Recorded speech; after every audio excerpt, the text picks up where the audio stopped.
Përshëndetje shqiptar kudo që ndodheni, mirë se u rikthyet në kanal, mirë se u rikthyet faktikisht në këtë keqardhje të madhe, pasi merr fund kështu ëndra për të paktën për të tentuar për të luajtur një finale, për të bërë pjesë e kampionatit botror. Poloni-Shqipëri mundemi 2-1, një rezultat i cili themi të vërtetën arri shumë ngushtë. Duke marrë parasysh se si filloi, si u mbyll pjesa parë, më pas në pjesën e dytë dhe sidomos me gafa të pafalshme, gafa amatoreske faktikisht sot, dhe nëse doni që t'i vëm një emër faktikisht humbjes dhe disfatës sot, po, i kam dy emra. Ato dy emra janë pikërisht portieri që ka bërë një gafë, domethënë nga një goditje këndi, ajo është një gafë që ti që në moment që në elementaret, pra ti që kur fillon të luash futboll, që futesh në stërvitje, ato gafa nuk bëhen. Një e para dhe e dyta Bajrami, që unë nuk e di se çfarë ka bërë që vazhdon dhe luan me kombëtar. Sepse faktikisht në aspektin taktik ishte e përgatitur shumë mirë ndeshja. Themi të vërtetën, pjesa parë dhe ose më saktë 60 minuta lojë, pra një orë lojë, më pëlqeu jashtëmase.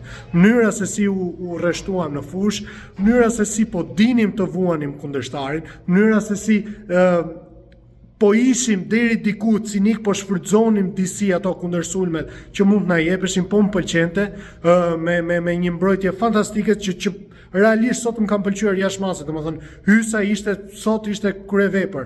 Arber Hoxha gjithashtu.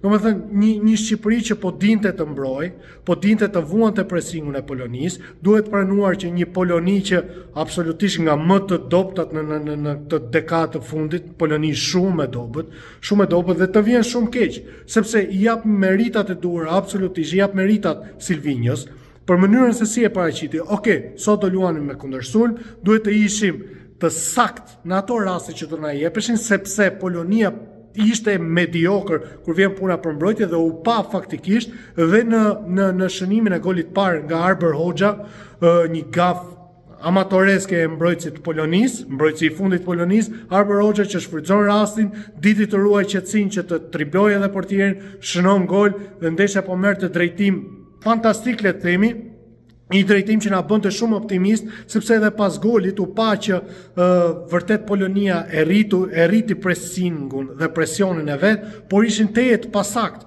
dhe mbrojtësit tanë Gjimshiti, Hysaj, Ismaili gjithashtu që u fut, por edhe Mitaj, po dinin ta menaxhonin shumë mirë si presingun, po dinin të luanin me pasa. Ajo që mungoj sot ishte mesfusha. Mesfusha nuk më pëlqeu. Them vërtetën, mesfusha nuk e ndihmoi fare, domethënë edhe pjesën Okej, sulmi mediokër, por mesfusha duhet të ishte më pjesëmarrëse, duhet të angazhohej disi më shumë, duhet mundohej të qarkullonte disi më shumë topin. Pra siç e thash, arrim të shënojmë gol. Me kalimin e minutave, absolutisht i gjithë presioni do kalonte në krahun e Polonisë, pasi edhe kondicioni fizik i tyre nuk është se ishte i mirë. Duket sikur po shëtisnin në fushë. Edhe ata dy djemë të rinë në ansore, nuk është se po bënin një gjë. Krijonin volum, po pa jo konkret. Dhe aty ku realisht fillova të ndjej një lloj sikleti, ishte pikërisht ai rast i Bajramit, që unë nuk e kuptoj pse duhet vazhdoj të lozë Bajrami, një lojtar stoli, një lojtar rezerv që nuk ka as minuta në këmbë, si mund ta fusësh dhe humba të rast, domethënë një neglizhencë absolute, një papërgjegjshmëri absolute. Kur ty të vjen topi, ishte mundësia për 2-0 për të mbyllur dhe direkt edhe pas asaj pati edhe një rast tjetër, sërish Bajrami dhe sërish humbet. Dhe absolutisht rregulli i pashkruar, nëse nuk shënon do psosh, por që të psosh në këtë mënyrë nga një goditje këndi me një gabim të tillë, një neglizhencë të tillë të Strakoshës, unë nuk e kuptoj, po Strakosha pse duhet luaj? Pse luan? Domethënë ku po luan më vëlla? Domethënë ti ke mundësinë të luash kampionat botror, pra në nivele kaq të larta dhe ti bën një dalje të tillë nga goditje këndi në zonën tënde, në zonën të vogël të portierit, sikur po luan kampionat grek. Unë se marr vesh pse duhet luash ti një herë? Ti pse duhet luash? Pse se babai yt ka qenë kapiteni i kombëtarës? Se në Shqipëri kështu po ndodh. Është e papranueshme domethënë.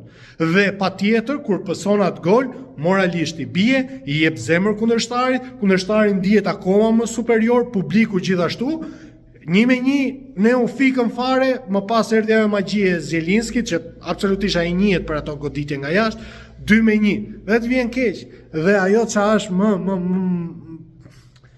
më e idhët faktikisht është t'i japësh vetëm 9 minuta Muçit, po është merr. Po çka ka bërë djalë, përpos faktit që është titullar dhe shpesh herë po del man of the match, vlerësohet jashtë kampionatin turk dhe ti nuk i jep fare mundësi. Nuk i jep fare mundësi. Kam përshtypjen që epoka e Silvinjos ka marrë fund, pra ky ishte fundi. Në një ndeshje të tillë me një kundërshtar të tillë, me një paraqitje që siç e thash jap edhe meritat për aspektin taktik si e kishte përgatitur ndeshjen, por që ta humbësh në këtë formë, domethënë dhe të vazhdosh të aktivizosh lojtarë të tillë, është një tmerr, është një tmerr. Ta vjen keq. Dua ta theksoj, bravo Kosova. Urime maksimale, një arritje jashtëzakonshme. Tashmë do përballet me Turqinë, jemi të gjithë me ju. Shpresojmë inshallah të paktën të na bëni krenar. Vjen keq, e vështirë për t'u kapërdir, por s'ke ç'i bën. Ky është futbolli.